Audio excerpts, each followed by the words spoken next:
बिस्मिल्लाहिर्रहमानिर्रहीम। Current affair plus general knowledge हमने series शुरू की थी।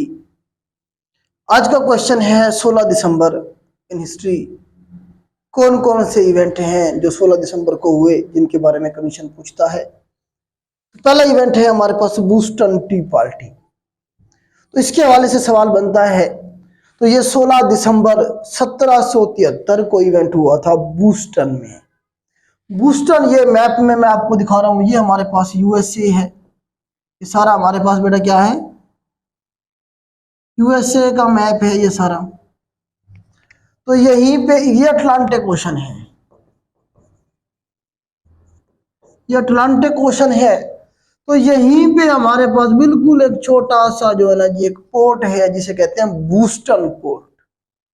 तो बूस्टन पोर्ट पे चाय के बहुत बड़े कंटेनर आ रहे थे यहाँ से, इंडिया से। आपको पता है कि यूएसए जो है ये वाला हमारे पास, इसके ऊपर भी बर्तानिया का कब्जा था और बर्तानिया ने ये लॉ पास किया हुआ था यूएसए में कि यूएसए के लोग चाय का कारोबार नहीं कर सकते, चाय जो है ना वो बेच नहीं सकते, वो सिर्फ खरीद सकते हैं। तो ईस्ट इंडिया कंपनी या बर्तानिया जो था वो यहाँ से चाय ले जाता और इधर जाके बेचता था। कारोबार जो था वो सारा बर्तानिया किया करता था।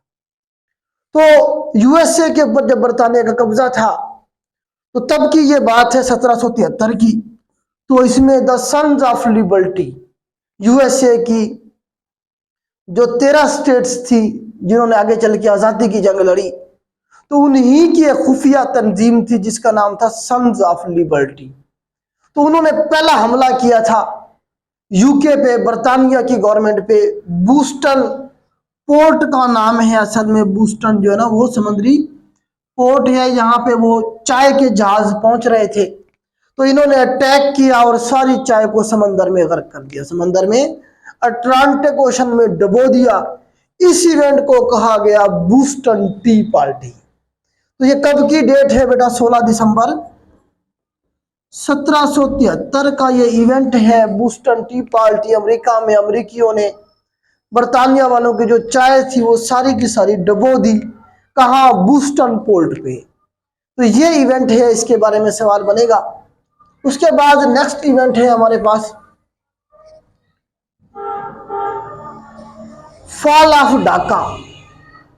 कि ढाका जो था उसका फॉल कैसे हुआ, आपको पता है कि एक तो डेट याद रखेंगे 16 दिसंबर 1971 को ईस्ट पाकिस्तान, मशरकी पाकिस्तान जो कि हमारा हिस्सा था, तो वहां पे हमने एक ऑपरेशन लॉन्च किया था, ऑपरेशन सर्च लाइट उसका नाम था।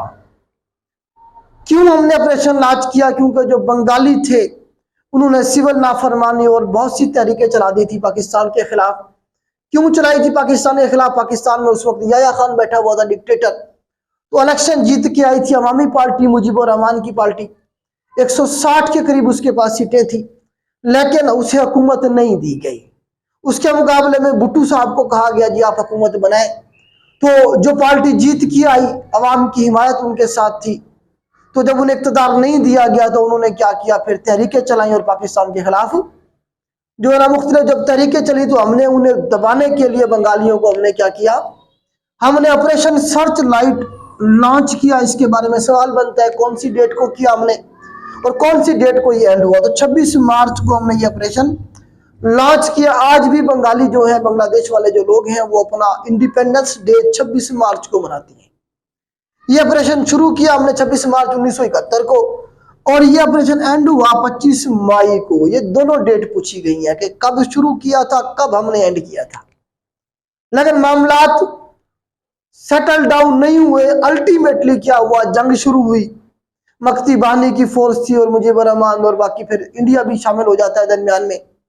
तो इस तरह से हमारी फौज वहां जंग हार गई और 16 दिसंबर 1971 को ये AK नियाजी साहब बैठे हुए हैं सामने, जो सरेंडर कर रहे हैं बिला मशरूत, अपनी आर्मी और आर्मी के बेल्ट वगैरह, बैजेस वगैरह उतार के रख रहे हैं। तो इस तरह से टोटल 93,000 फौज थी हमारी जिसने सरेंडर किया। ये दुनिया का सबसे बड़ा सरेंडर था। तो आज भी उन्होंने हमारे फौजियों की जो वर्दियां हैं वो रखी हुई है अपने म्यूजियम में। तो इस तरह से ये जो जंग थी, क्योंकि एक तो हमारा वहां उनके साथ प्रॉपर राब्ता नहीं हो सका क्योंकि दरमियान में इंडिया था, जहाज जा नहीं सकते थे, इंडिया से गुजर के जाना था।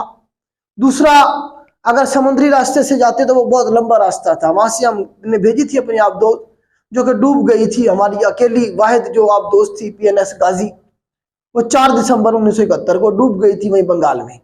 तो इस तरह से ये इवेंट हुआ। इसके बारे में सवाल बनता है कि ढाका का जो फॉल है वो कब हुआ? 16 दिसंबर 1971 को हुआ और इस तरह से पाकिस्तान हमसे अलग हो गया।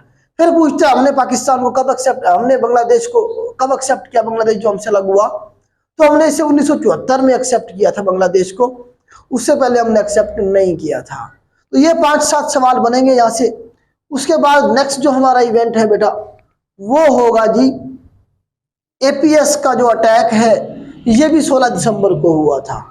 आर्मी पब्लिक स्कूल, ये पिशावर में जो दहशतगर्दों ने, TTP ने इसकी जिम्मेदारी कबूल की थी। इधर मैंने लिखा है TTP। 150 के करीब जो हमारे बच्चे थे वो शहीद कर दिए गए थे। तो पाकिस्तान, तहरीक तालिबान पाकिस्तान ने इसकी जिम्मेदारी कबूल की थी। ये 2014 की बात है। ये बेटा कब की बात है? 2014 की बात है, 16 दिसंबर 2014, जिसे हम ब्लैक डे के नाम से भी याद रखते हैं। तो बच्चों के ऊपर हमला किया गया दहशतगर्दों की तरफ से, TTP की तरफ से, और 150 जो बच्चे थे उन्हें शहीद कर दिया गया। पेशावर की बात है ये। इसके बाद हमने नेशनल एक्शन प्लान बनाया, इसके बारे में सवाल बनेगा। तो ये दिसंबर 2014 में ही हमने बनाया था, दिसंबर 2014 में ही नेशनल एक्शन प्लान बना और मिलिट्री कोर्स बने। ऑपरेशन ज़र्ब-ए-अज़ब शुरू किया गया। इसके बाद मिलिट्री कोर्स बने। मिलिट्री कोर्स के हवाले से सवाल आएगा, कौन से साल में बने? ये 2015 में बने थे और ये 21वीं तरमीम थी। अमेंडमेंट के बारे में पूछा जाए कौन सी अमेंडमेंट थी? 21वीं तरमीम के मुताबिक 2 साल के लिए मिलिट्री कोर्स बनाए गए थे। फिर इस मिलिट्री कोर्स को एक्सटेंशन दी गई 23वीं तरमीम के जरिए। दोनों सवाल बने, कौन सी तरमीम के जरिए बनाए गए थे? ये 21वीं अमेंडमेंट जो है वो मिलिट्री कोर्स को जो है डील करती है। ये 2 साल के लिए बनाए गए थे। फिर नेशनल सिक्योरिटी पॉलिसी बनी थी, आपको पता है, 2022 के अंदर। तो इस तरह से हमने दहशतगर्दों को का सफाया करने के लिए हमने ये प्लान किए थे जो चलते रहे। तो आज का जो इवेंट थे वो यही थे 16 दिसंबर के हवाले से। उम्मीद करता हूँ आपको समझ आ गए होंगे। अगर हमारा काम अच्छा लगे तो इसे अपने दोस्तों के साथ शेयर करें। आज के लिए इतना ही। अल्लाह हाफिज।